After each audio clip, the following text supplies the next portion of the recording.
on. First panelist, if you're a sci-fi fan and a television and film fan, you will know this man, Tahmoh Penikett. Give him a nice round of applause, please. Backing your book, your one. Right here, brother. Yeah, right here. Remember? No. I'm all turned around. Yeah, I know. It doesn't look the You got a different entrance. Next up, what a great title. She doesn't, I don't know how comfortable she is with it, but people, it's the Oprah of Afghanistan. The Oprah of anything is a good title. Please give her a nice warm welcome, Mozhdah Jamalzadah.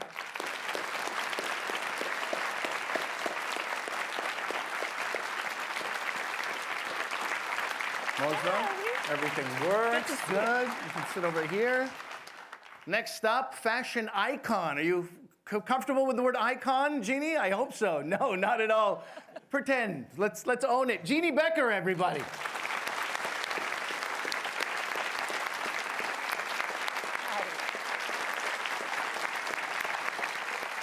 Thank you, Jeanne. Yeah, Great to see you, darling. Okay. And then this guy, you know, if you're looking for an interesting job in life, something that is not conventional at all, you can talk to this gentleman, tornado hunter, Greg Johnson. Let's give him a nice round of applause. Ali. It always looks like the wind has brought you in. And last but not least, in any way, a queen of R&B, one of Canada's absolute best, Jully Black, everybody. Give her a wonderful round of applause. Hello. All right. Ali Boombaye. I like the book. You like the book? You brought that yesterday? Yeah, I sure did. Yeah. Tahmoh, you gotta get that kid a Sharpie for his shirt. It says, Yeah, we're gonna cross that out afterwards. yeah. Julie, I'm going to take my pens and Oh, phone there. I just laid them absolutely. down for no good reason. This is Yeah, you. all up in my spot. All right, web audience is here. What? We've got a few minutes with them. You guys have anything to say to the internet? You want to get any? Hey, Internet. Hi. Maybe if you want to swear, this is a good time to get that out, probably, right? Do we have any internet rules that prevent us from being vulgar? No swearing, I just heard in my ear, and a very stern warning as well. That was the loudest that anyone's ever been in my ear just now. Oh. No swearing. Okay, all right. Wow. Oh, it's because Jane's mom is in the audience, and Jane's mom has never heard a bad word in her life or said a bad word in her life. Where is Mrs. Wilson, by the way?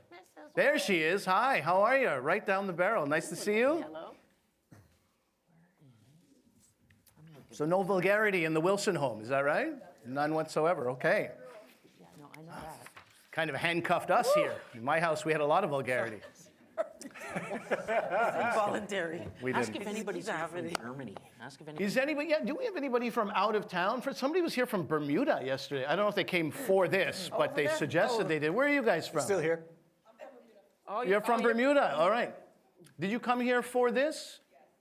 I mean, that's a good answer, even if you didn't, right? That's You did, though. that's amazing. Ask about Germany. Germany. Well, you kind of asked What about yourself. Germany? What about Germany? Anybody here from Germany? Oh, she's right there. Put your hand up. You are from Germany, but you in don't from want to talk Germany. about it. Is that what why are you doing this? You don't want to, she flew in from Flew in Germany? from Germany. And how did you know that? Because that's my friend Alex. Okay. He actually bought up all these seats. All these people right here. That's his. Jamaica, anybody? Yeah, let's just keep rattling off our native lands, huh? Who flew in from Pakistan for this, huh? Where's my Pakistani fan base? Nowhere. Any Yukoners? Northerners? There were Pakistanis yesterday. Were there? Yeah. Did they talk to you? Yes, they did. Didn't talk to me. And you're from Afghanistan.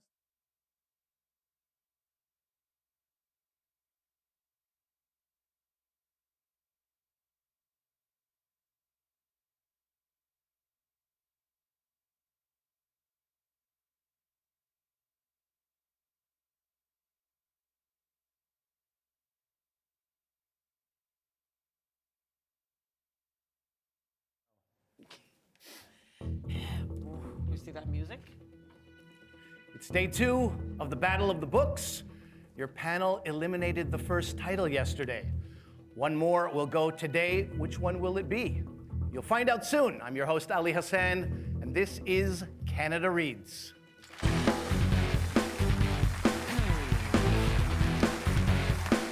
This is Canada Reads, Canada's annual title fight.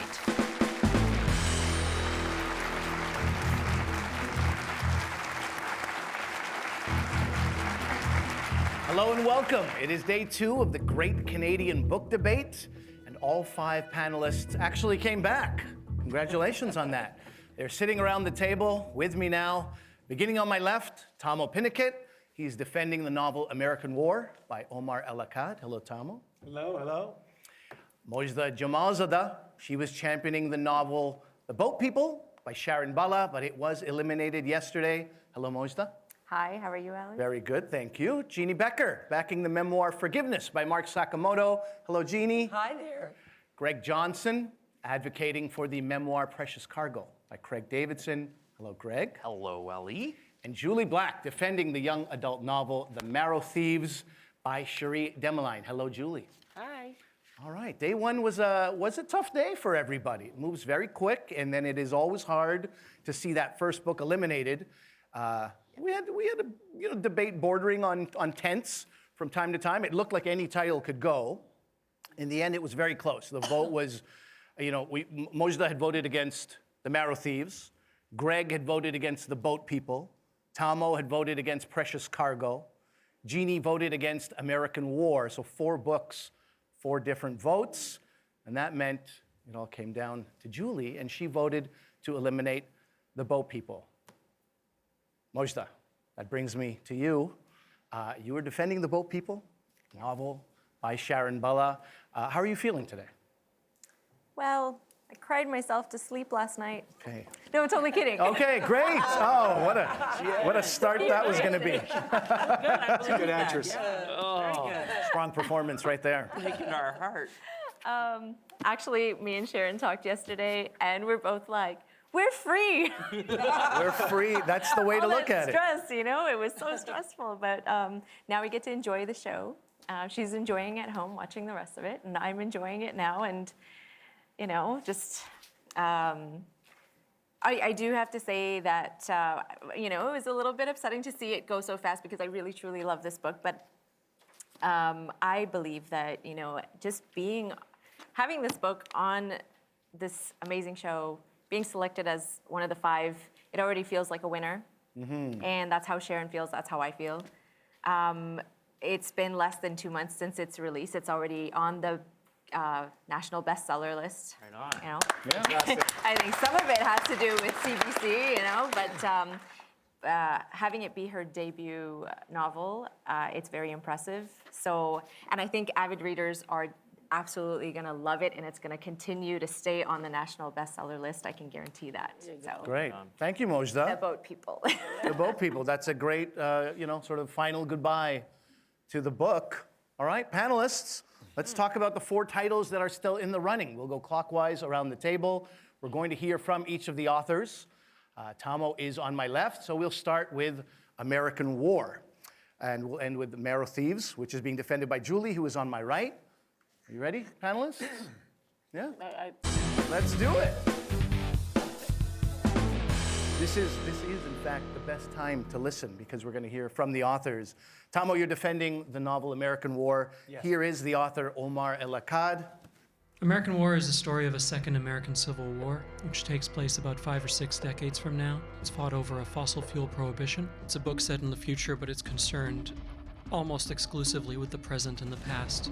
And it's a story primarily of a single family, the Chestnuts, and it's the story of their displacement and what happens to them during the years of the war.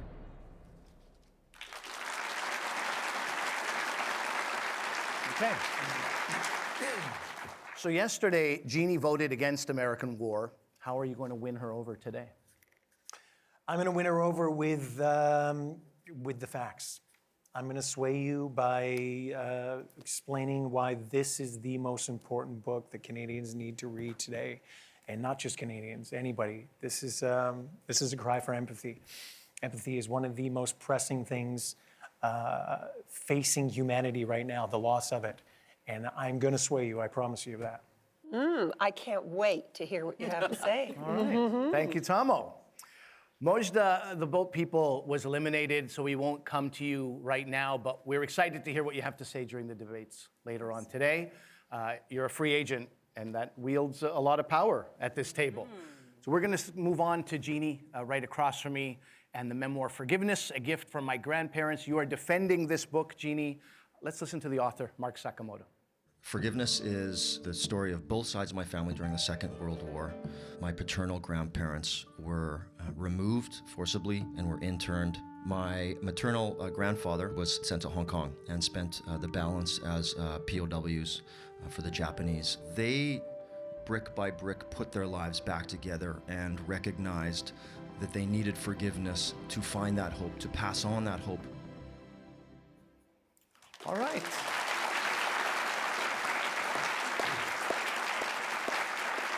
For those listening and watching keenly, they'll know that Forgiveness was the only book remaining on the table that did not have a vote against it yesterday. How did you escape unscathed? Was it bribery? Tell us what you did. Because I think this is the book. I mean, I just think this is the book for Canadians. This is a book that will open your minds and open your heart. This is a book about soldiering on through personal wars, not just what it has to teach us about what happened historically in this nation, but this is a book about getting through each of our lives with resiliency and with acceptance and ultimately with forgiveness. Okay, thank you, Jeanne. The next book on the table is the memoir Precious Cargo, My Year Driving the Kids on the School Bus 3077. Greg Johnson, you're defending this title. Let's listen to the author, Craig Davidson. Precious Cargo chronicles a school year that I spent driving 5 students who had disabilities or special needs. It was not something that I expected to do. As I write in the book, the reason that I took the job driving a bus was because I was a failure and I was penniless and I needed a job. I would hope that Precious Cargo elicits laughter.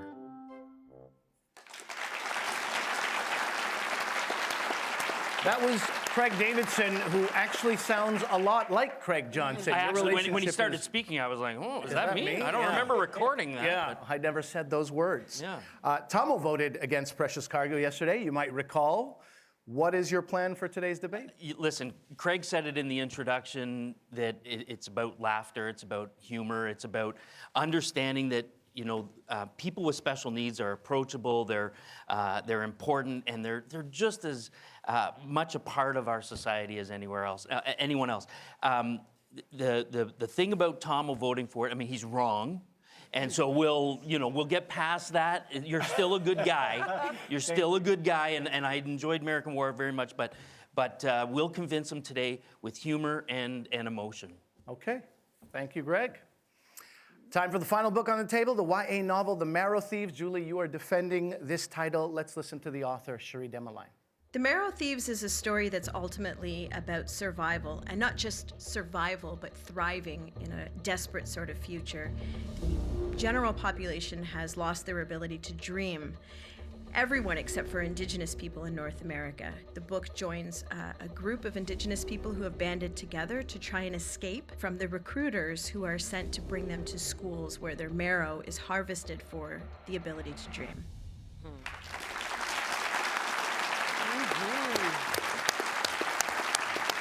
Jully, you will recall, perhaps, that Mozhdah voted against the Marrow Thieves yesterday. She's a free agent now, so she's definitely still voting. What will you do? What is your strategy? How do you convince her not to vote the same way?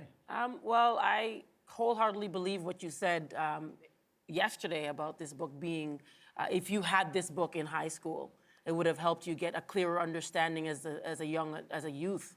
I realized that this book, though it is listed as young adults, it's also a bestseller in fiction, which means it's accessible to adults, which means it's tapping into everybody's core in that sense. So it's really about just telling the truth and understanding that this is a global conversation and that we need in the schools. The one thing we all have in common, audience, panelists that I really and truly, I wholeheartedly know for a fact, is that we've all been youth. We've been young adults, but we're not all adults yet. And so I think we share that in common, that the youth and the adults, we all have been young before. So we've just like those parents that be like, you trying to trick me? I already did that. I know what you did. Same type of thing, but this time we're speaking to indigenous experiences. Okay, thank you, Jully. There you have it. The 4 remaining contenders: Tahmoh Penikett, Defending American War by Omar Akkad; Jeanne Beker, Championing Forgiveness by Mark Sakamoto; Greg Johnson, Backing Precious Cargo by Craig Davidson; and Jully Black, Defending the Marrow Thieves by Cherie Dimaline. Mozhdah Jamalzadah is your final panelist. She is a free agent today. I'm your host, Ali Hassan. This is Canada Reads on CBC Radio 1 and Sirius XM. It is time to debate.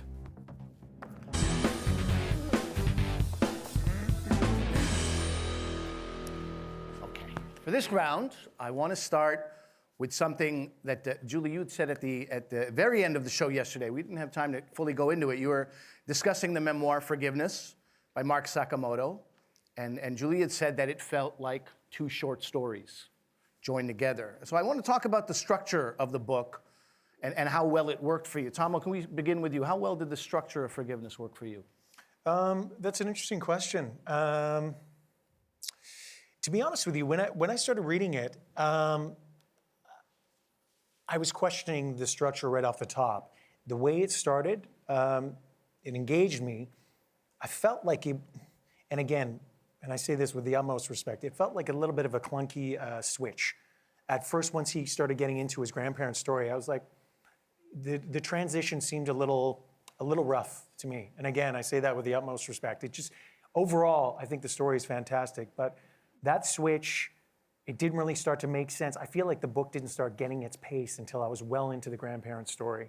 And I can't actually remember whether it started with his grandmother or his grandfather first. Actually, I believe that started with his grandmother, yes? Yeah. So, yeah, you know, that aside, it was an interesting take. I've seen and read other books that have taken a similar format and similar attack at it, but this one was good. And you say that with the utmost respect. Did I mention that? Yeah, you did. You did mention that. Thank you for reminding me. Respect is here. Because I It is wrote that down. I definitely was going to here. say it again. But Jully, I wanted you to, get a chance to elaborate on that it felt like 2 short stories. Is that a bad thing? Is that a good thing? Would you rather have read it that way? No, I would have rather have read it kind of like a jambalaya, kind of mix and blend a bit. What I was reading it on. The device. The device was letting me know how long each chapter was going to take. You know what I mean? Okay. So I was kind of like competing with myself, like, hey. So the momentum was building, and then it's like, oh yeah, and then I felt like I started over, like the book started all over again, kind of slow again. You know what I mean? So that's why I say it felt like 2 short stories. I love the book. This is personally for me, it felt like 2 short stories. Okay, okay, and with all due respect, I can understand why you perceived it that way. Although I can't understand why then you didn't perceive it as 3 short stories. I agree. Because there's a wonderful, chunk towards the end of the book that talks about Mark's personal experience. Oh yeah, well, dealing 3. with My his- bad. 1, 2, 3. Absolutely 3. I Definitely. know, sometimes Definitely. 3. Okay. You know what I mean? Now listen, can I just The say this? Halifax, Okay, the lawyer and all now that, beyond the 4. I don't No, think that's you 4. should be reading. Okay, just maybe that's none of my business, but don't appreciate great art or great literature with some kind of a stopwatch. I mean, whatever the device was telling you, that sounds like that could really cramp your style. I think you should just go with I the think flow. that it's but modern. That's a way of That's reading. the thing about technology. I think it's it ruins modern. everything. Well, you got to get over it. But you got to get Maybe you over gotta it. get into Ali, I it, have to JP. get in You got to here. get into it to get over it. Okay, speaking of getting into I got to it, get in on Greg this. Johnson. So, listen, as everyone said, the book's great. All the books are wonderful. But the thing with Forgiveness is I actually think this book is misrepresented. I think it's misrepresented on the cover. I think it's misrepresented in the voiceover by the author, by the trailer that was made by CBC to represent the book. If you look at this and you will identify with the internment of the Japanese during the Second World War, horrible piece of Canadian history. But Ralph's story, Grandpa's story, Grandpa Ralph's story of being a prisoner of war was exceptional. That was a book I wanted to read right there. Agreed. The story of Mark and his journey with his mother and alcoholism, incredible story and powerful, and a story that needs to be told. But I'm not seeing any of that here. I'm not seeing any of that in the trailer or in Mark's description of the book. It's all I'm hearing about is the internment. Great, wonderful, but I just think it's misrepresented. But darling, also important. but that's why Very you can't judge a book by its cover. And furthermore, I'm coming up with all these heavy statements. No, okay, but one thing you have to understand, all these things are what made Mark see the world through that lens. Sure. So yes, I understand what you're saying about, the I want to see this as a the war split part. cover. I want to see a prisoner of war. Yeah, you're saying this represents one side of This his represents family one of the story. 3 main stories in the book. That's I all. have time to say Yes, of course, Mozhdah. Today there is time. Today there is time. I mean, I really like this book. I think that, all the technology and all that stuff aside, the book itself, it's called Forgiveness. And if you look through it, the reason that he put all those 3 stories in there is because every single one of those stories is so important. Yes, each one of them could have their own novel. Absolutely. But the way that it's been put together, I think it was brilliantly put together, all 3 stories. And I wanted, like Tahmoh said, it takes a while to get into it and understand the characters and all that stuff. But my gosh, by page, when I was close to page 100, I could not put it down after. I had tears in my eyes. There's hardly any books that actually get all your emotions going, and this one here, it teared me up, and there were moments that I cried and I had to put the book down with the internment, with the war and what the grandfather was going through, and I was like, wow. But when these 2 came together, the whole point of him telling both stories in one is because of the forgiveness, because of the title, because when these 2 came together, the way they handled their history with each other, and then had that, what they had afterwards were the children, and then the children struggling with the parents on another level, with another personal matter, and how he handled it. So it definitely represents forgiveness. And I'd read all 5 of those books. Well, what do you think about this idea that it starts maybe as 2 or 3 short stories, but it all comes together in the end? Did that not all come together? It absolutely came together. I mean, it did. I guess my point is just that if you were picking this up off the shelf and you'd only heard Mark's comments about the book or only watched this intro that was done by Canada Reads, we would make the assumption that this is all about Japanese internment in Canada, and that's not what the book's about. Okay. That's a part, All right. small part. That is it for this round. Kind of sounds like you're volunteering to do PR for Mark Sakamoto. You're not too busy. All right, this next round, let's talk about Cherie Dimaline's The Marrow Thieves. Yesterday in the debate, Jeanne said that when she read The Marrow Thieves, the emotion of fear was overpowering.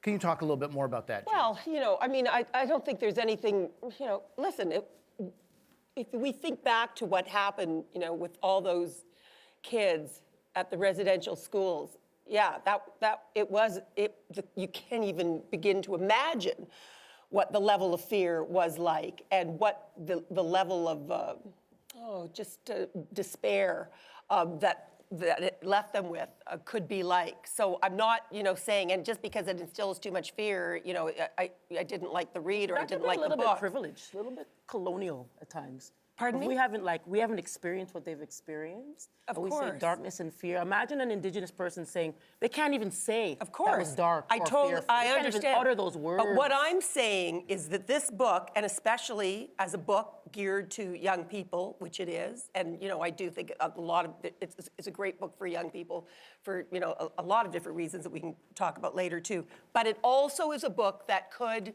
alienate people.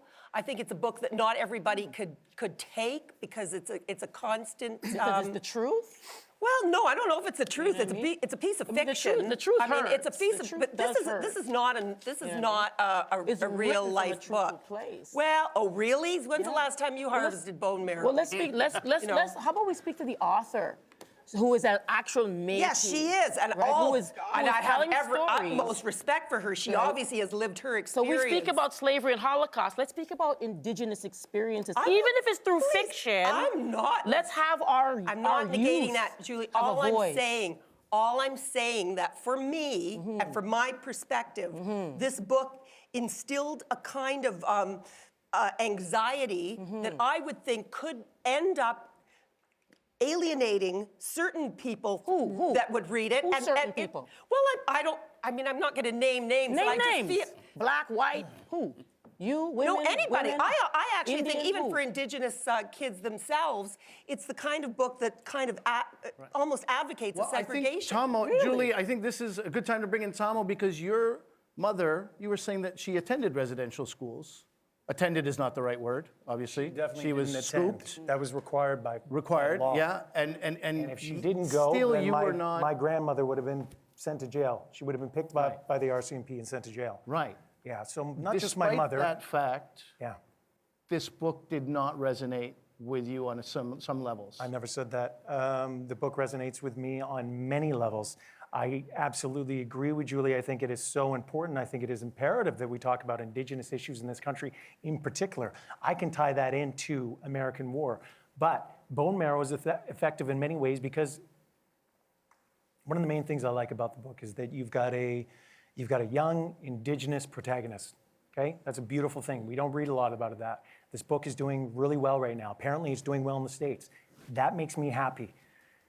My mother was forced to go to residential school. I know firsthand what residential school experience is about, but it took me years to find out because my mother and her family wouldn't share that. Not just my mother, her cousins, uncles, aunts, generations of my family were forced to go to residential school. A large part of this country does not know what happened in residential school. It's become common in the press to hear about it. We've actually got a government who's finally, long overdue, trying to address some of these issues.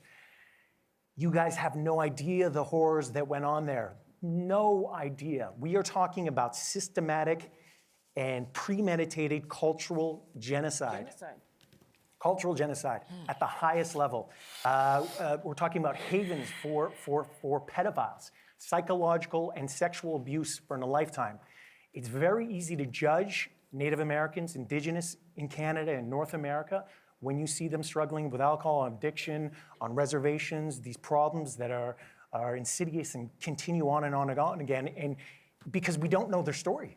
We don't know what these people endured. Okay, but this book, though, what it does is these kids have they go into the book not having their history. You said it. The history's been stripped away. Yeah. 400 years of stripping away their history. Yeah. And their culture. Yeah. But this book is about their journey to rediscover that, learning the language again. That's powerful. I had no history. What little when I of is started left of Googling. it. And this is actually, I want to bring this right around because that's actually one of my problems with the book. I think there's great things about it. But again, and I agree with Jeanne at this one point, there's certain things in the book early on that take me out of the reality of it. I champion her for touching on some of these causes, like I've already mentioned, the young Indigenous protagonists, touching on climate change, touching on certain issues. Yes, they're struggling, but it doesn't speak effectively to a lot of the issues affecting Indigenous people today. It's a conversation starter. It's definitely a conversation, and I agree. starter, That and I argument think I the agree. youth need to speak. Tom, that agree. argument you just made Yeah. is exactly the argument I'm going to throw back about American War. Like it's what? it's touching all those things a little bit, but it's not doing it effectively on all of them. What's it not doing effectively? Let's get to American War Okay, in sorry. another section. I just- Mozhdah, sorry. can we have Mozhdah weigh in on Yes, this? absolutely. You got me all emotional. I get so sensitive with these things just because, because I've read about it in school and I feel like, they were always trying to just like go through it so quickly and not really go into depth about what really exactly happened to the Indigenous people. And sorry, I'm getting emotional. I had about two chapters in grade 7 social I studies. had nothing. Yeah, I had about and two I wanted more. chapters. I wanted, so I had to go and do research myself. And I don't know why I'm getting so emotional on TV. Because it's an emotional issue. Yeah. Would you like me to go to And Jully when you find out what happened, I had to go and search myself. And I just, that's why I said this book needs to be mandatory in schools.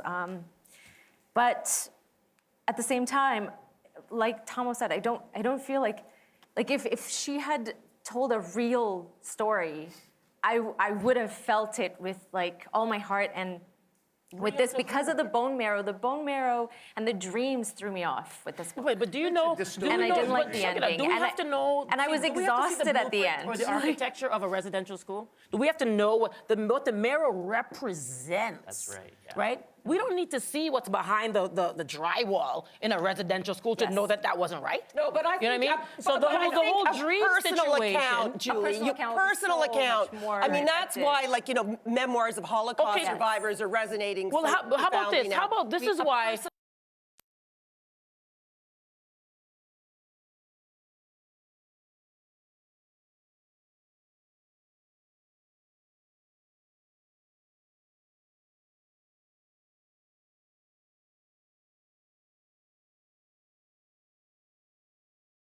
You're is happening. referencing is fiction? Pardon me? That book you're referencing is fiction? She is fictional accounts. Well, I guess as some people woven connect in. more to So fiction and some Cherie people- yeah. is using fiction It's to personal. rewrite the future. personal, really. You understand what I'm saying? We're gonna have It's to like you leave it add the kale into the smoothie. That's what it is. You hide the We're kale gonna in the leave it on smoothie. the kale in the smoothie. saying. That is it for this round. There you go. You're getting closer to you. If you're gonna cut yourself off, I'll let you have the belt. All right. Now, before we tackle the next book, we have something special for you, panelists. Some words of encouragement. All Hi, right. Jully. It's Mike Pinball Clemens here, one of your biggest fans. But listen, you don't have to have eyes to see your immense talent. You are amazing. That's why I'm going to do something unconventional. I'm going to wish your competitors good luck because they're the ones who need it, cheering for you today and always. Love, peace, and power. Your friend, Pinball. Tahmoh, Dad, remember as a kid I tried to get you into the library and you tried to lure me into your gym? Now I'm urging you into the ring to defend a book about the unhinging of America. This White House loathes all non-white minorities. Oily oligarchs are buying up seats in Congress and promoting laws that benefit only the rich. When America collapses into civil war, as Omar Akkad's book American War predicts, Canada will not be able to escape the chaos. You need to kick butt in this book's defense. Hi, Dad. It's your favorite daughter, Olivia. I know sometimes I can make fun of your career choice as a tornado hunter, but it's honestly so inspiring to see you doing something you love and making other people happy in the process. You're one of the smartest people I know and always have the right technical and emotional advice for everyone all the time, so listen to your brain and your heart. I know you can do this and keep pushing through. I'll be cheering you on from home. I love you. I'm Ralph McLean, Mark's grandfather, a veteran of the Second World War, and we just wanted to give this message to Jeanne. This is her time to tell her story. Mark's book is a real-life story. He has done a masterful job. It will make you cry and laugh. Jeanne, you have a great day. Thank you. This has got everybody emotional. All right. You guys suck. You guys suck. Yeah, is they the- is suck. the Control room. Words of encouragement coming from Control Greg. room. In case you didn't catch it, that was Jully Black's friend and CFL legend Pinball Clemens, Tahmoh's father, former Yukon Premier Tony Penikett, Greg Johnson's quote-unquote favorite daughter, Olivia, she said so, and Ralph McLean, who's the grandfather of forgiveness author Mark Sakamoto. That was very, very powerful. All right, I'm Ali Hassan. This is Canada Reads on CBC Radio 1 and Sirius XM. Break's over, panelists. Let's get back to the debate.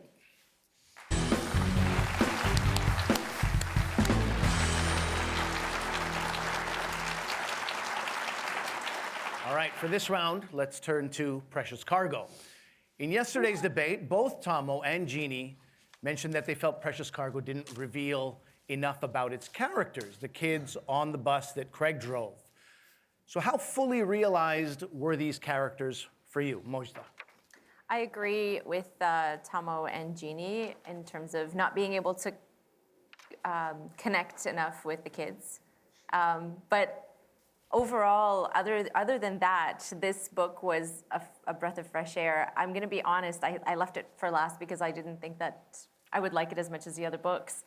But when I read it, I was like, oh my gosh, this is amazing. This is a kind of book that I would actually reread just because there were so many laughs. I mean, he is a brilliant writer. The way that he can make you laugh, I think I've actually read books of famous comedians, and I didn't laugh that hard at certain points. So really, it was a breath of fresh air. But at the same time, I could not connect too much. Like I wanted to know more. I wanted more from the kids, and I mean, overall, I liked it. That was the only issue I had with it. It was really, like, it just finished so fast, so maybe I wanted more, I don't know. Jully, can I ask you to elaborate on that? Yesterday you were saying that they're not fully, the author didn't go deep enough into these characters. No, I actually didn't say that yesterday. I said there's two Was that JBs right? here. It's the That's the other JB. Oh, that is Jeanne and Tahmoh, I not Jully really and connected. Tahmoh. I was the horny the one thing they Yeah. feel horny too. That was me. Yeah. I really connected with the dad, especially. Jake's dad? Jake's Jake dad, being Calvin. one of the kids. Calvin, I connected with Calvin. I cried living eye water, as my mom would say. I really, I saw her and him, and yeah, connected a lot. Listen, I talked to Craig about this, and in particular, Nadia, who was a character that I did feel as well was, we didn't get as connected to Nadia in the book. No. And I asked him about that, and he was quite upfront. He said, there wasn't as much of a connection there. Yeah, right? that's evident. Yeah, Right. It's because part of the fear that people have around people with special needs is like, how do I talk to them? What language do I use? Is it okay to touch somebody when they're upset? And this is a new journey for him. It was an awakening, and part of that with Nadia as a character was. Yeah, she just didn't say a whole lot. She spent a lot of time in her own space, looking out the window, and he didn't have as much connection with her necessarily. But I think the story of him and Jake is really the powerful. Great. Absolutely. That's the powerful, because I don't know if when we're all reading that, we're going, I don't know if I could do that. I don't know if that could be me, and that was what I thought was so powerful. Greg, I'm just going to ask you to pass the Kleenex to Jully, if you don't mind. And, my apologies. It was Jeanne and Tahmoh who were expressing that. Can I ask you? I just wanted more because the relationship with Jake was so strong and such a profoundly interesting character. But you know what, though, Jeanne, is that your comment is absolutely right. And part of I think what's so powerful about this book is. Yeah, we do need to know more about these kids with special needs. But I don't see how that book satisfies. The idea, though, is that it's saying, hey, there's more out there. You said yesterday we need a sequel. Yep, we sure do. Mm-hmm. We need a sequel. I would love a follow-up story about Jake's life. I would love a follow-up story on how his this experience affected the rest of Craig's career. So you're absolutely right on that, but I don't think that's a negative about the book. I see that as the true beauty of this book is that we want to know more and we want to be involved with these people. Tahmoh, what do you think of that? I think those are all good points. What was the original thing that you said? Well, when we brought up the book? You and Jeanne had said yesterday that Precious Cargo didn't reveal enough about its characters. Particularly the kids on the bus that Craig was driving. I think Jeanne may have said that. I may have agreed with her. I was left with wanting more, But again, this book it was so heartwarming. It made me laugh. There's many things I really enjoyed about it. I really,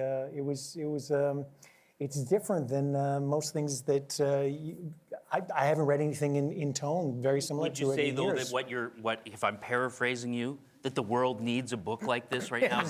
Would that be? It's a bit of a stretch. Canada. Canada needs a book like this. One book I'm just saying that the world. I would say that the world needs a book like this. He said we're going to get to that later. Tahmoh is holding up his own book, American War, right now for the table to see, it bears mentioning that you voted against. The one vote against Precious Cargo yesterday was yours. Right? If you want me to speak on that a little bit, I would say that a lot of these books are similar in tone. This one's the only departure. This one's really quite light. It makes you laugh. Those are all important things. We do need to laugh. Very light. We need to hear heartwarming stories.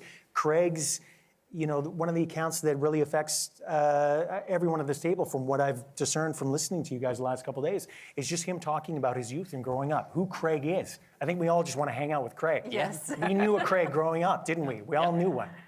It's fascinating. And, we've all gone through that, man. I've done every, I was about to swear, crap job there is growing up in my late teens and my early 20s. And I know what it's like to struggle. And I also know what it's like to have a little bit of success and then have that taken away. And then being like, oh my God, it's all over. And then trying to achieve it again. There's lots of great things about this book. Yeah. I would say, though, again, this is the book to open your eyes. I would like to think, and I'm repeating this from yesterday, Repeating the theme. that there is some urgency to that. These are pressing times, okay? We have major issues in the planet today, namely climate change. Yes. Climate change is a huge, huge issue. I would just yesterday, a panel of 100 scientists from around the world said we are heading towards a sixth extinction. Your Honor, I'd like to. I'm going to throw these points out real quick. Yeah, okay, let climate him change finish is it, pressing. yeah. Empathy, the loss of it, is pressing. There are greater issues. This is important. We need to laugh. We need to know how to connect to people with disabilities and special needs more. But there are more pressing issues. I'm talking about humanity's survival right now. And that is touched on in this I have book. to end it there. Guys, that is it for this round. It's a good thing we're on opposite sides of the table. Yeah, it is. Because otherwise you'd hug him like you hug Craig Davidson. Those bear hugs, they can be dangerous. All right, this round, let's talk about American War. This is your moment to shine, potentially, Greg. The characters in this novel are always on the move. The setting is constantly changing. How well did that work for you? Okay, Jully, we'll start with you. There was a lot going on. It was a lot going on, but it was easy to. This was a page turner. Can't front. Like it read like a movie. Because you looked at Forgiveness as 3 different books. This is 4 distinct different changes in this girl, the protagonist's life. Right, I felt like Sarat's shadow, though. I felt like I was kind of with Sarat for the whole time, right to prison, right to the shed with her nephew. I was with her for the whole time. She was kind of like my GPS, so that didn't bug me. Excellent. Okay. Yeah. Greg? Yeah, I mean, the book works on a lot of levels.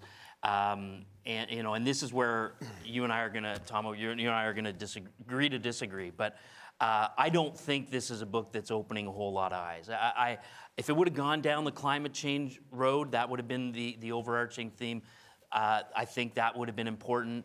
It touched on it. I mean, that was a peripheral storyline. How did it touch on it? Well, it's a peripheral massive part of the book. Assassinating the president has nothing to do with climate change. You know what I mean? Like, Well, you're touching on you're cherry-picking. You're talking about one part of the book. We're talking about whole coastlines disappearing. Right, but that's not the theme of the book. The theme of the book is It's about one of the themes. Well, it's one of the themes. But the problem that I have with it is the dark nature of the book. And I get it that these are heady topics, but here's the difference between a book like this, like I'm defending Precious Cargo, and American War, is that in American War, the things that need to be changed, you've identified, the important things, these aren't things that we're going to change day to day as we're walking around the street. But when you meet somebody with special needs as they're walking down the road, you do have an opportunity to influence and impact somebody's life today. Somebody in this room with special needs can be impacted today because of what you learned when you read Precious Cargo. With American War, the ideas are too big, in my opinion. Not They're at all. too great. I disagree. They're so dark. I don't want my kids going to bed. I don't go to bed at night worrying about the end of the world tomorrow. And I just don't think the world is as horrible and scary a place as this book. It isn't. We live in the best time, Mozhdah, in human history. Fewer people die from famine and disease and war than at any time in human history. Yeah, but Greg, that completely invalidates the fact that 75% of the planet isn't living that. You live in Canada. You're a white guy who lives in Canada who's privileged. No, the entire world. The entire world is living in a better place than they were 100 years ago. That's fine. That doesn't take away from the fact this. that people are suffering right now. Sure. Tahmoh's statement was that Can create this is change. the I wanna only make your book. point really quickly. I just have to touch on this very quickly. I'm so sorry, Ali. But listen, you're talking about you can create change with disability in persons. We can do the same thing. If this inspires empathy in you, that empathy, if you bring that home, if you acknowledge that with the stories at home, This celebrates the idea of revenge. I think that's what the I whole agree. book does. This is and about that is why it is revenge. soul destroying. I have lots to say on that too. That's a lot of our problems. I mean, you look at the Parkland shooting and a lot of the stuff, these kids or whoever it is, that maniacs are out there with guns because they want to get back at society. That's what this book is about, going down Nobody that got road. the point of this angry book. black woman. I feel like Like, nobody hello, got the Sarat. point of this book here, or at least like from what I'm hearing. Me being from a war zone, like escaping a war zone, and I don't want to go through it again, but this book is very political. It's very political. It's got a lot of messages in there. And when you look at Canada and you look at North America in general, what North Americans tend to do is block out the rest of the world. It is what it is. You know, even I became ignorant to a lot of things that are going on until I moved back to Afghanistan. What this describes is the exact opposite of what's happening in the Middle East, what's happening in so many other countries, and how there was a part where Joe said, like, I don't want to, you know, I'm not going to do any Spoiling? any spoilers. I mean, I but think we're he past said that. We've it's spoiled a in lot of our- stuff here. You can. He said, it's in our, don't take this personally, it's in our best interest. The Boazizi Joe was a Empire mentor that was to created. Sarat, by the way. We should mention. Yes, one of his- the mentor. Yeah. And he was from Egypt, I believe. And Yeah. he's from the Boazizi Empire, which is the current US. And the US is actually, you know, everything that's happening in the Middle East. So the Middle East has gotten together, became this Boazizi Empire, this powerful, powerful empire. And when they brought their people into the US to try to continue this destruction in the US, because they found the US's weaknesses, they're actually, you know, trying to, and when he said, don't take this personally, it's in our best, this is in our empire's best interest to continue the destruction of the US. It's exactly what's happening on the other side of the world. And people need to know that. People need to start thinking about the rest of the world and not just North America. This is a very political book. It was brilliantly written. And I think that, you know, it's genius the way that he flipped everything around. And that's the only way that That's Agreed one of the all most around, but powerful he's saying points this is book that he had to about put it. empathy. It's not about empathy. He had to put this book in our backyards for you to understand that. Exactly. Agreed. Exactly. He had to And put that's it in the our brilliance of the backyards. Feel book. what the rest of the world is. is feeling. US is a superpower. What are we doing about it? I think why that's do the we place it question. more in We our feel it. backyard? That's true. This Yeah. isn't I wish it about would have been America, our backyard. North America, we No, share. don't even go there. share- America, North America. Jeannie, No. Jeannie, Canada, we sit But back this here. is a book We're that very is different being countries. sold Anything at that the happens shops. Yeah. to a country Affects that has Canada. We sit in 300 Canada. I will say people, this, how guys, powerful this nation is on the very planet, it should messy affect for us. radio listeners. Yes. This Affect is us. very messy for radio listeners. Sorry, radio. They are losing their minds at home right now. So I'd like to go one at a time. I mean, okay, Jeannie, why don't we start with you? You know, his comment is that this addresses apathy to the pain and suffering of others. I don't. Does it? Does that translate on radio? I second the. Yeah, I mean, I don't see anything empathetic about this. I see nothing about this that is soul building. I had a horrible time. I'm not saying the book's not brilliant, genius, great political work, and people, you know, should read it. I'm not saying any of that. And please, and again, as It's a Tahmoh hard would say, read. with all due respect, that was like the biggest, you know. When I saved that book for last just because I dreaded it like the plague. I read it like 20 pages at a time. It was a total torment for me. Not the most unpleasant experience. Not one ray of sunshine. There were moments, times when I thought, okay, I love the character Sarat, and thought, okay, you know, there were some beautiful things there, and like especially at the end with the her nephew, and she started to humanize her again. But honestly, it was just like the darkest experience, and it didn't open my eyes. It wanted me to. It made me want to close my eyes. We have to leave it there. That is it for this round. Okay, the final round of debate today is a lightning round. So we've heard a lot about each of the books. I'm going to give you each 40 seconds to a last chance to either respond or a final plea before we head into the vote. Don't go to me first. Okay, well, I'm not sure I could have avoided you, but as it turns out, I'm going to Jeannie first. I think it's imperative for us to learn from the past, to examine it, to absorb it, to remember it, and to come to terms with all its repercussions. Forgiveness is about soldiering on through our personal hells and not having our spirits erode, but rather making our souls soar. The only way that that can happen is to rise above revenge and live with love and compassion. Forgiveness is a book which is full of faith, tenacity, fearlessness, and acceptance. It's about letting go in order to embrace our higher selves. Thank you, Jeannie. Jully, you're next. Oh, 40 seconds are on the clock. okay. Well, The Marrow Thieves, the book of today, the one book that will open your eyes. Cherie wrote it from her point of view, reimagining the past, rewriting the future. And ultimately, you know, I could go to my notes and say it's about this and it's about that, but ultimately it's a bridge. And the Indigenous youth are reading it. The youth in Canada and America are reading it. Adults in the fictional world are reading it. It's something that that we all could really take a page and start the conversation. Start the conversation. Thank you, Jully. Greg, you're next. Okay, Precious Cargo. I know this book is important, and win or lose this competition, in speaking with Craig, I mean, he feels the same way. This book is important because of the disciples that are in this room, the people that have been contacting me on Twitter and Facebook, the people that come up on the street and say, this book has to win. The disciples are saying, you know what? Nobody has been talking about this, particularly in this competition over the last 17 years. There hasn't been this subject matter. And the people that are asking for it are getting it in this book. This is the one book to open your eyes. All right, thank you, Greg. Tahmoh, 40 seconds for one last chance to respond.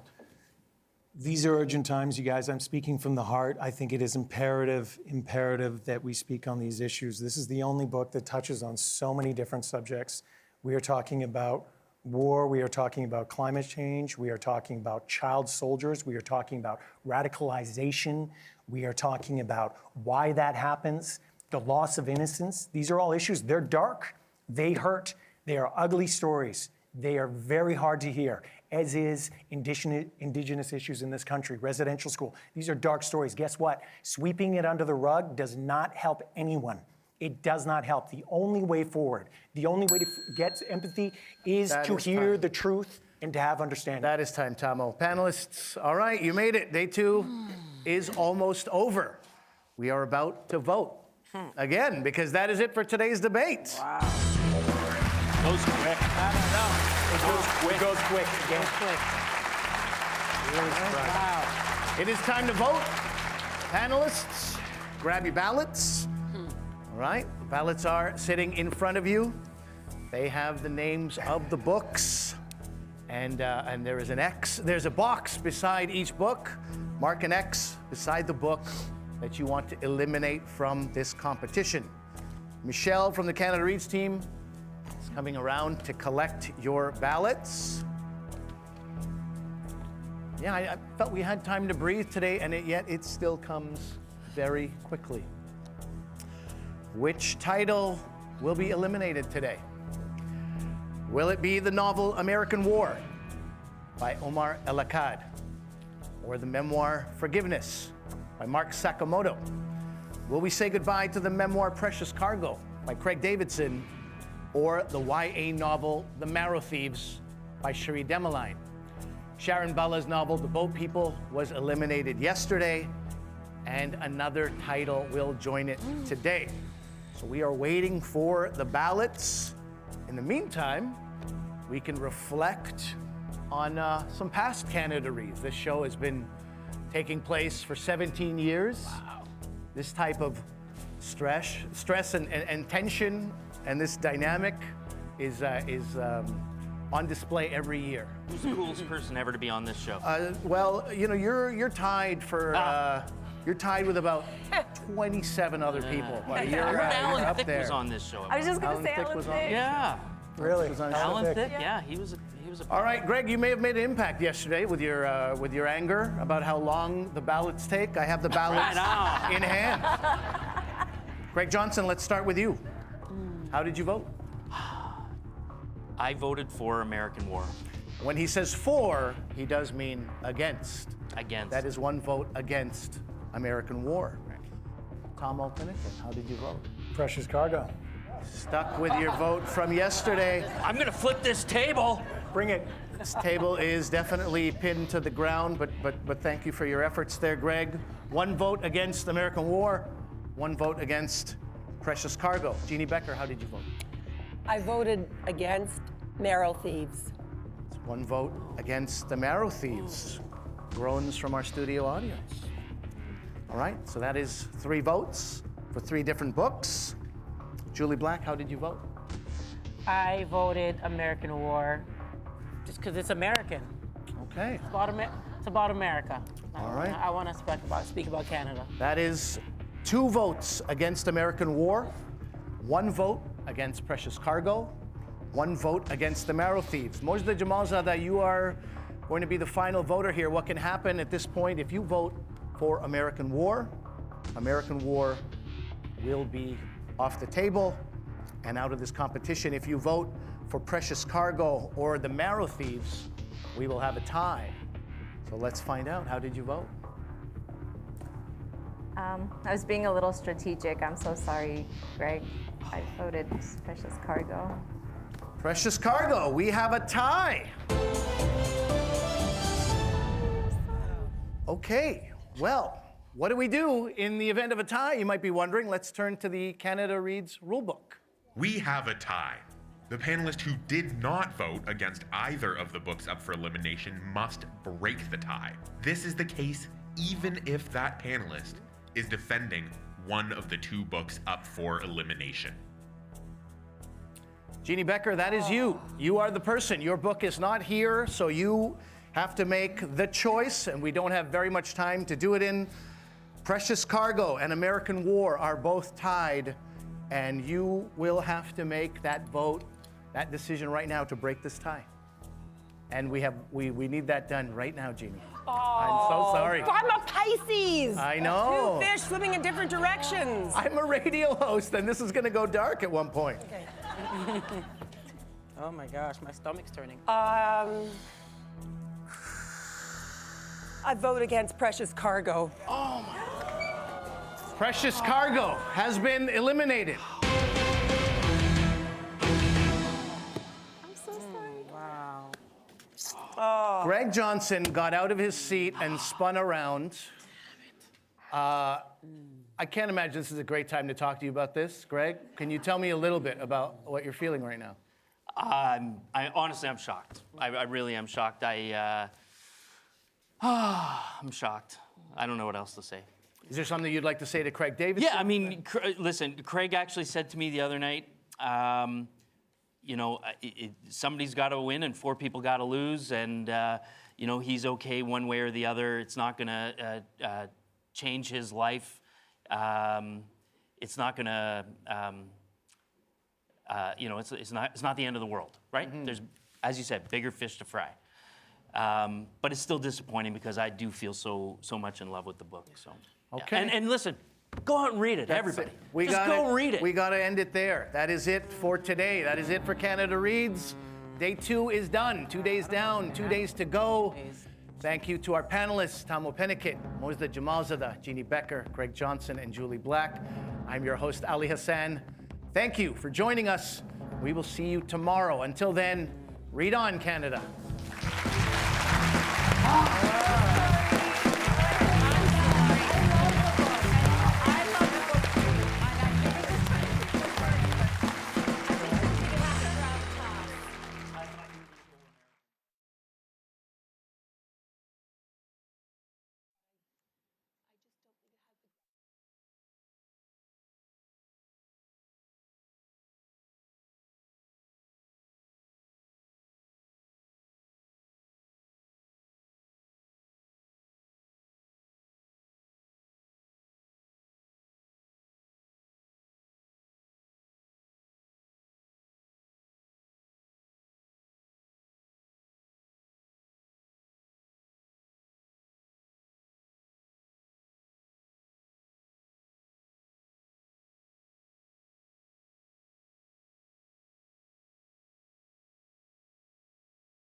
I gotta say.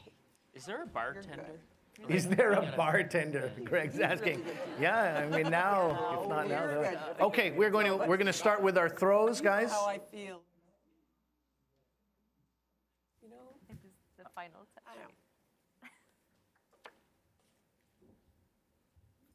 Canada Reads will continue right after this break.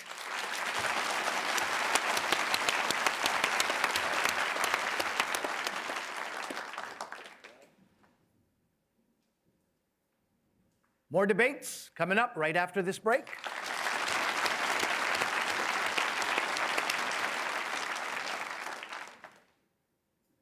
Canada Reads will return. Stay tuned.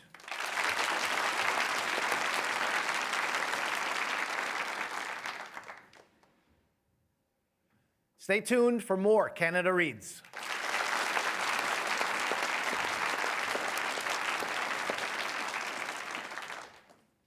When we come, sorry, brother. When we come back, one book will be eliminated. Don't go away.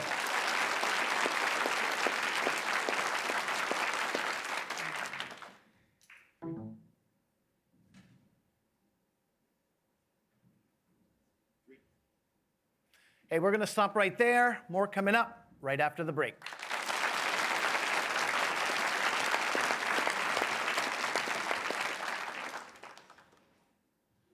Coming up next, which book will be voted off? Stay tuned.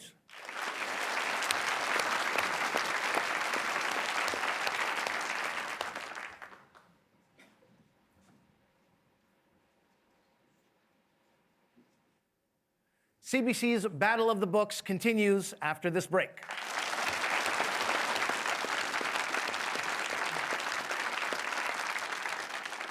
And we do that for another 20, 25 minutes, and then you guys, there's a way out. If somebody has a question, are we on the web again, Dave? Probably not yet, right?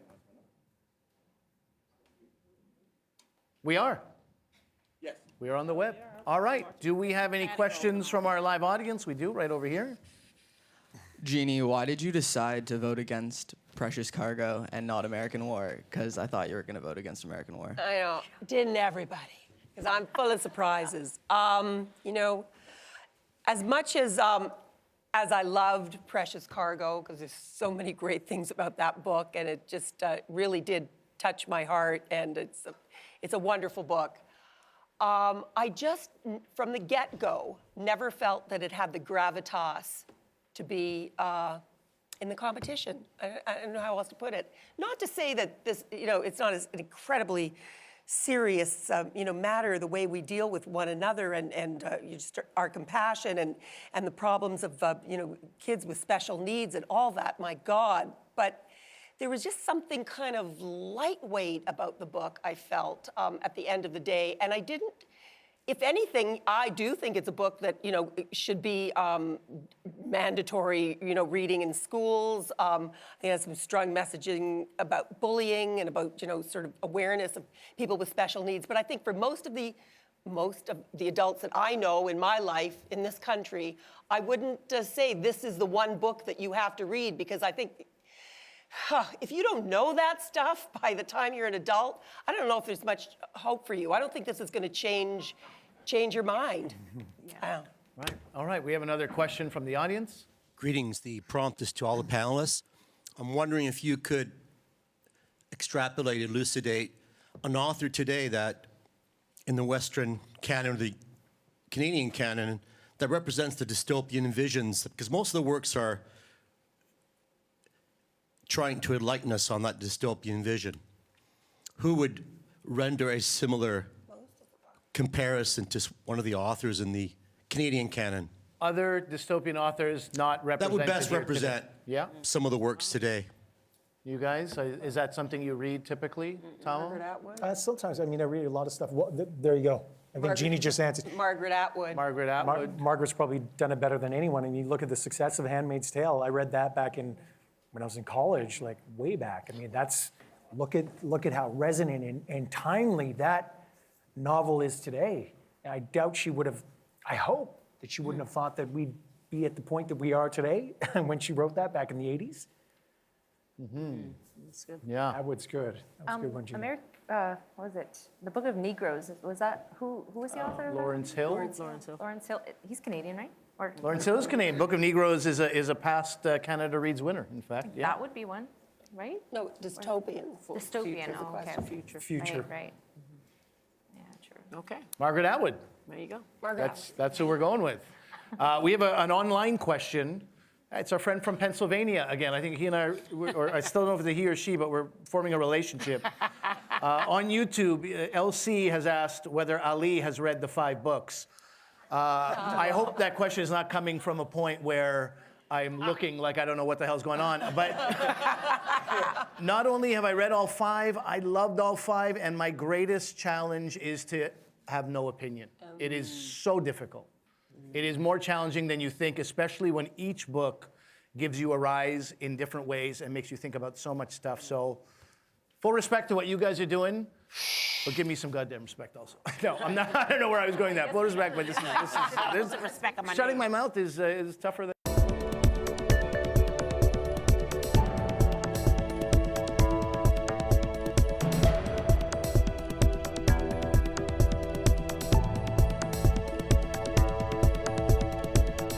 And you come in each day having some idea what questions might come up for debate.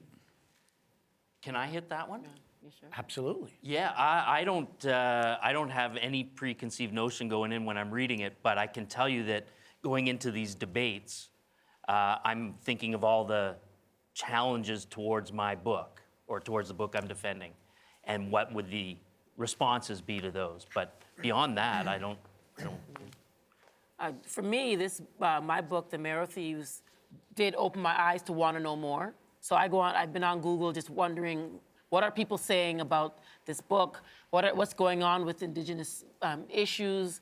You know, Gord Downey has a foundation, like certain things that I would never have looked into, full transparency. Now I'm like, oh my goodness, Indigenous youth, what's going on? I asked my agent, where can we go do some shows?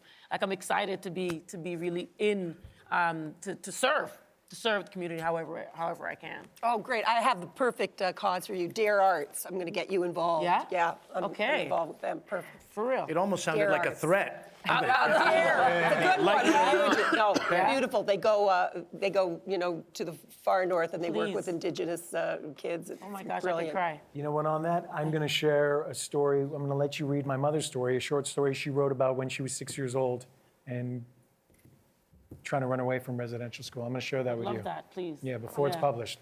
Thank you, wow. Yeah. Did I anybody else think have Greg anything? answered Yeah, it best, answered that? though. Yeah, Yeah. I mean, it's, you try and think of, one of the main critiques of this book is that it's bleak.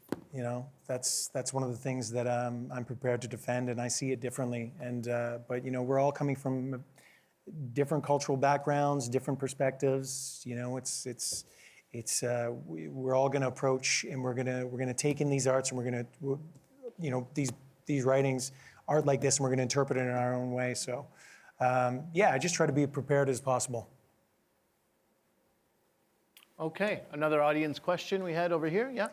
Hi there. I just wanted to say I was very happy to be here, and I'm actually one of several high school teachers here today with 100 students, so we're really happy to be here. Before I get to my question, though, I wanted to say that I was very disappointed that the Boat People was eliminated yesterday. Thank you. Which isn't to say I don't think wonderful things about all the books. I'm going to keep voting still now for the Marrow Thieves. That's my next sort of pick, and hope it's the last stander, but it remains at the end. But my question then is for all the panelists or whoever would like to answer. I try my very best every day to explain the importance of reading, but what would how would you champion just the love of reading and the importance of reading to our young people today? Well, I would say, especially being a creative person, that my imagination at one point went very, very dark with being on my phone all the time, the computer, issues in the world, life happens, but books, getting into these 5 books, relit my imagination. And so imagine we could all read these books and we see the characters differently in our minds. You know, the power of visualization. So that's what I would say, really. You know, we could read books that could have us read the experiences that we want to have or be in places that we want to go. When I read, what's that one there, where he went to Egypt there? What's that, the Alchemist? You know, I went to Egypt and I read it before I went to Egypt. So certain things I visualized it before I went there. So that's what I would say the importance of reading is. So I would say to young people is one of the reasons that I got into the music industry and the entertainment world was to promote education. Because I come from a country where illiteracy is really high.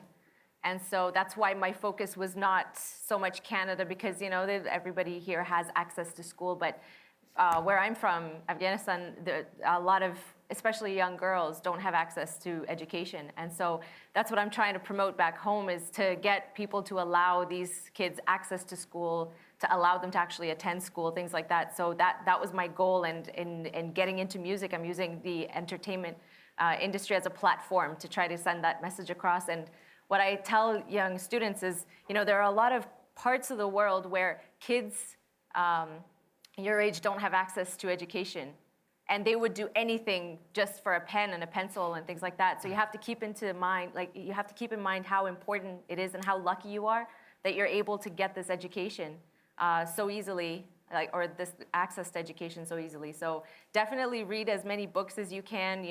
Do as well as you can in school, because that's one thing that no one can ever take away from you is education. Can I answer? Well said. Can I say one thing as well on that? I think what the important message, though, with kids, and I'm just speaking from my experience with my children, is it doesn't matter what it is you're reading. If you like comic books, read comic books. If you like, if you like nonfiction, read nonfiction. I love reading nonfiction. I'm a biography guy, and that's why this book resonated with me. It's not about what they're reading. It's just about actually reading, and I think that's the most important message. Yeah, it's just read. It's fun. Yeah, it's like she said. I mean, everyone's made excellent points, and I agree with all of them. The opportunity to read, to hear other people's stories. It's a weird time for humanity right now. We're making progress in certain movements, and then in other ways we're shutting off borders and we're becoming indifferent to each other, and we're not hearing each other's stories. That's why it's so important to read these stories. You're getting an education on Tamil refugees who normally you would never hear this story. Okay, that's going to open up your eyes. That's going to make you sympathetic to their story. It's going to give you an education on it. You're hearing about the internment of the Japanese, our Japanese Canadians. Their possessions were taken away. They were sent to work camps. You're hearing about children with disabilities, people with disabilities. I mean, Indigenous children. All these books speak on wonderful things. It is an opportunity to be able to get educated on different stories. It's such a blessing. I'm so inspired again by reading all 5 of these books. I'm looking forward to this being done, because I've got a stack of books like this, and I'm a reader, but I'm going to be approaching them with a different passion and focus now. Reading begets reading. The more you read, the more you want to read. Yeah. I would really encourage kids or adults, everybody, to journal and to write themselves, write your own experiences. And if you've got, for you kids out there, if you're lucky enough to have maybe a grandparent, or maybe even, if your parents have lived a remarkable life, and even a life that, all lives are remarkable, what am I saying? But if they have stories to tell, listen to them, record them, write them. That's what Mark Sakamoto did. And he turned it, into an amazing book to inspire all kinds of people. But that's all we have to give each other, are our own stories. Yeah. So write your own story. That's good. Right. And I think I'll leave it on that. Each one of you has such a wonderful answer there, and I think we're wrapping on time. And there's one thing I want to do. We have a giveaway at the end. One giveaway. It's a Kobo reader, the appropriate thing to give away. And who asked the first question today? Who was that? Someone about this young man over here. Vote for Pedro. Vote for Pedro. Do you have a Kobo reader? You do now. All right. Let's give him a nice round of applause.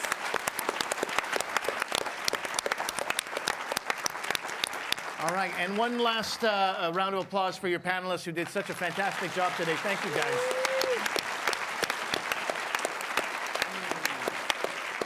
Thank you very much for